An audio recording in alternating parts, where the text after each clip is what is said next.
మన ప్రాంతం అభివృద్ధి విషయంలో అందరం అన్నదమ్ములాగా ముందుకు పోదాం.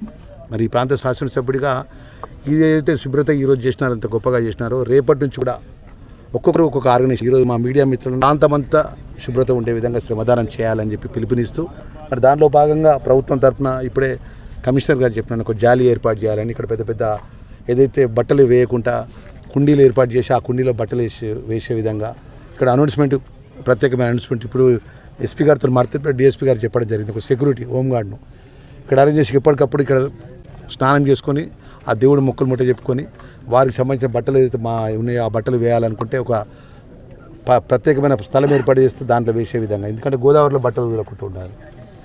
గోదావరిని చాలా పవిత్రంగా ఉండే విధంగా మన అందరూ కాపాడుకునే విధంగా లోపల వచ్చినప్పటికీ శాశ్వతంగా ఇక్కడ పుట్టి ఇది అగ్రహారం కానీ ధర్మపురి లక్ష్మణస్వామి దైవక్షేత్రం కానీ అన్ని వర్గాల ప్రజలు ఇక్కడ ఉంటారు.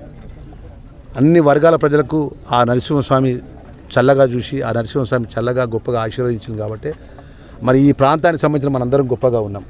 మరి ఆ విధంగా ఆ స్వామి యొక్క రుణం తీసుకునే విధంగా ఈ ప్రాంత ప్రజలకు ఇబ్బంది జరగకుండా ఒక మంచి కార్యక్రమాన్ని మరి మున్సిపల్ ఎలక్టెడ్ బాడీకి సంబంధించిన నూతనంగా ఎన్నుకోబడ్డ వెంటనే ఈ కార్యక్రమాన్ని మరి వారు చేపట్టడం, దానికి కమిషనర్గా ప్రభుత్వం తరఫున ఉండడం, ఇంకా రాజకీయ పరంగా ఎవరైతే ఇంకా వేరే పార్టీ వాళ్ళని కూడా మేము స్వాగతిస్తున్నాం. రమ్మని ప్రభుత్వ పరంగా రేపు రాబోయే గోదావరి పుష్కరాల్లో కూడా నిన్న నేను క్యాబినెట్ అయిపోయాక సీఎం గారికి దృష్టికి చెప్పినాను. మా ధర్మపురి ప్రాంతానికి ప్రత్యేకమైన నిధులు ఇవ్వాలంటే రేపు ఈ సూచనలు అన్ని రాజకీయ పార్టీలతో కూడా సూచనలు తీసుకుంటున్నాను. మరి అభిప్రాయాలు కూడా సేకరిస్తాం.